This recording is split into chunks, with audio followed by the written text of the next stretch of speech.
Hey guys, thank you so much for clicking on today's video. If you read the title, you would know that I'm hopping right on this train of parenting styles that I don't subscribe to. So I'm super excited to do this video because I'm just so passionate about parenting, and I feel like there's so many things that people don't talk about and things that we can learn from other moms. So I really just want to try to show you guys and tell you guys rather what things that I don't do as a new parent.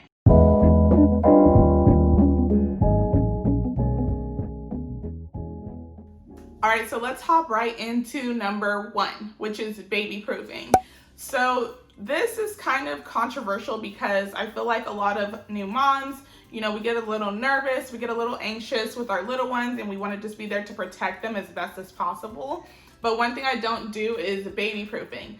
Now, I'm not going to say my whole house is just perfect, but I actually only baby proof the patio. So my patio actually has all glass around it, so I have a gate that blocks off that door because sometimes we have the door open and I don't want Amina to just be able to crawl off and I'm not watching her or something like that. So that is actually the only gate that I have in my house, or you could say that's baby proofed.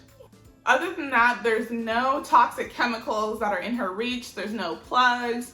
There aren't any cleaning products like bleach and things like that. Everything that's down low or on the floor, it's things that are safe. So in the kitchen, there's just pots and pans and Tupperware and things like that. So those are the only things that I really have in her reach that are, I guess, dangerous. But pots and pans, I give them to her to even play with sometimes while I'm cooking to just keep her occupied, but nothing in her reach is dangerous.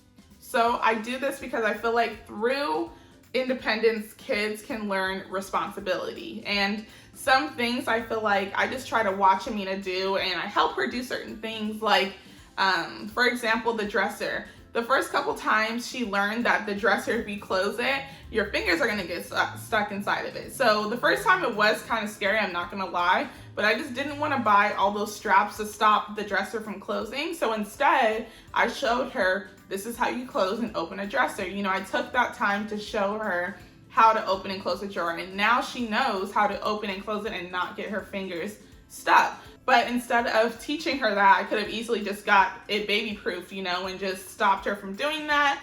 And then she would have never learned that and been able to be independent.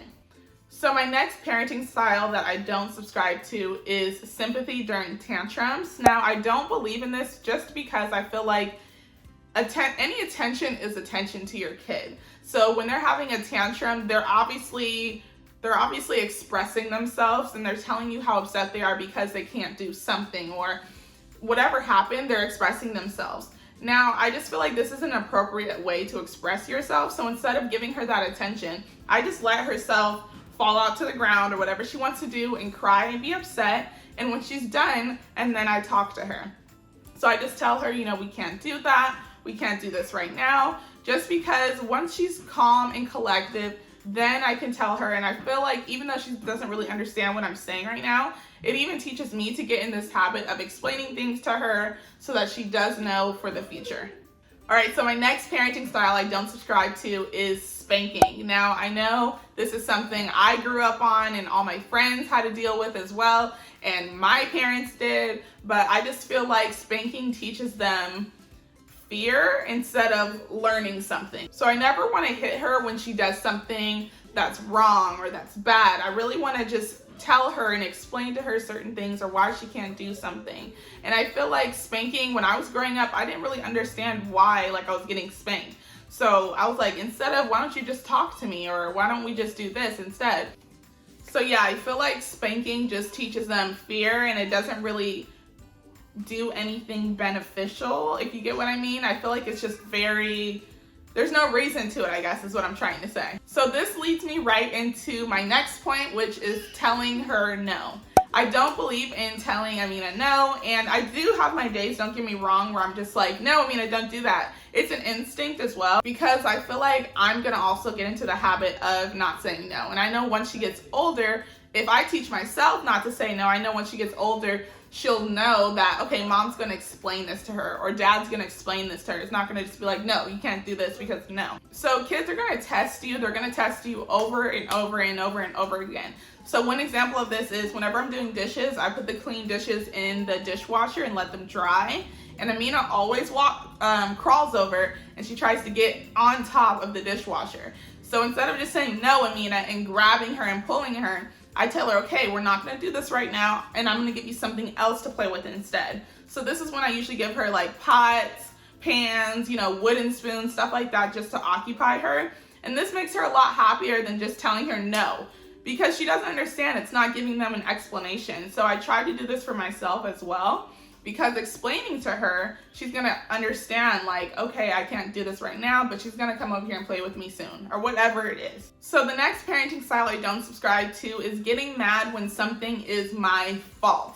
Now this is really big because I feel like a lot of times I do things that are like, you know, mistakes. So for example, one time I left my coffee on the rug. I know, I have a white floor. So I left my coffee right there by the couch. I was thinking it was out the way, but I left it there and Amina crawled over and knocked it over.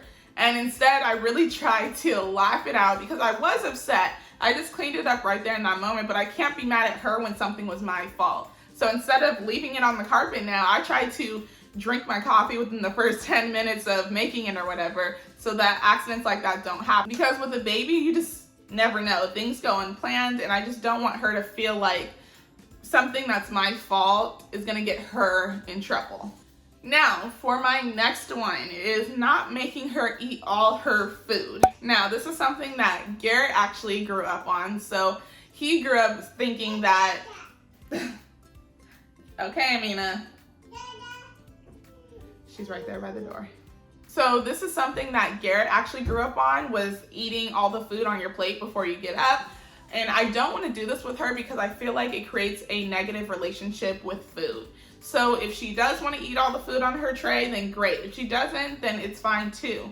But also I'm not going to tell her like, ooh, eat your vegetables. Like, ooh, I'm not going to point at them and make her feel like we're making a big deal out of broccoli or peas or whatever it is. Kids learn off of their parents as well. So if she sees me and Garrett eating our vegetables and eating all of our food, we're eating the same thing that she's eating. I don't make her anything special. I don't make her noodles, you know, unless it's like me and Garrett are having a steak. Obviously she can't have steak, but whenever we're eating dinner, I just don't make her eat everything if she doesn't want it. So my best tip I can say to this is just introduce your kid to as much food as you can, just so they have a variety and they have a wide, you know, range of a palate, I guess that's the word I'm looking for. But try to just introduce certain foods to them so that they aren't picky eaters. I do baby-led weaning as well. So I do that just so she doesn't grow up being a picky eater. Now my last parenting style I don't subscribe to is making my daughter feel like her hair defines her beauty. So whenever she wakes up, whenever she's doing something, or whenever it's time to go to bed, I always tell her, you know, you're so beautiful, you're beautiful. I just try to tell her that because I know that words mean a lot, especially when they're coming from your parents, you know. I don't want her to feel like, you know, if your hair is not slicked in 2 pigtails, then, you know, I don't want to tell her, oh, you're so beautiful once her hair is done, and, you know, feed into that. I really want her to know that whether she's waking up or going to bed, she's just beautiful. So hair is very controversial, I must say, because I just don't want her to grow up thinking that if her hair is in a certain way, then she's not going to be viewed as beautiful. If you enjoyed today's video, please like, comment, share, and subscribe. Don't forget to hit that bell notification so you're notified every time I post a new video. I hope I said all of that right. But yeah, I hope you guys enjoyed today's video. I know it's kind of controversial and it was fun. I enjoy doing these sit down videos. I just feel like, you know, we don't talk about these things, and I just love to share my views with you guys. So, like I always say, I will see you guys next time. Bye guys.